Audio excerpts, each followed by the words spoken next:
এটি lithium phosphate দ্বারা তৈরি একটি ব্যাটারি প্যাক। আজ আমরা নিয়ে এসেছি এর নতুন কিছু আপডেট। চলুন দেখে নেওয়া যাক কি পরিবর্তন হয়েছে। আগে আমরা 7 মিলিমিটার নিকেল স্ট্রিপ ব্যবহার করতাম, কিন্তু এখন আপডেটেড ভার্সনে 12 মিলিমিটার মোটা নিকেল স্ট্রিপ ব্যবহার করা হয়েছে। এর ফলে এখন অনেক বেশি লোড দিলেও কোনো সমস্যা হবে না।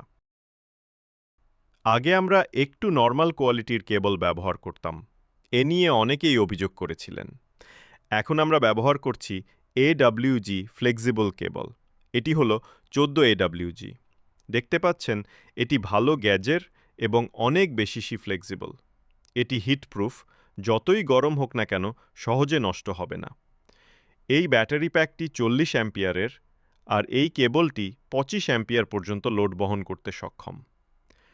যারা বড় ব্যাটারি প্যাক নিতে চান তাদের জন্য আমরা 10 অথবা 8 AWG কেবল ব্যবহার করব, যা 100 অ্যাম্পিয়ার পর্যন্ত লোড নিতে পারে।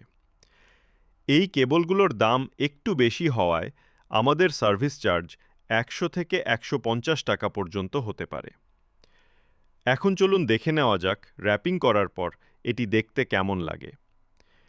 এটি একটি 12 ভোল্ট 40 অ্যাম্পিয়ার ব্যাটারি প্যাক। যেহেতু এখানে ভালো মানের কেবল ব্যবহার করা হয়েছে, তাই ভারী লোডেও কোনো সমস্যা হবে না। এটি সর্বোচ্চ 25 অ্যাম্পিয়ার পর্যন্ত লোড বহন করতে পারবে কোনো হিটিং ইস্যু ছাড়াই। যারা এরকম ব্যাটারি প্যাক অর্ডার করতে চান তারা আমাদের হোয়াটসঅ্যাপ অথবা মেসেঞ্জারে যোগাযোগ করুন। আমরা 4 ভোল্ট থেকে 70 থেকে 80 ভোল্ট পর্যন্ত যে কোনো সাইজের ব্যাটারি প্যাক তৈরি করে দিতে পারি। ধন্যবাদ।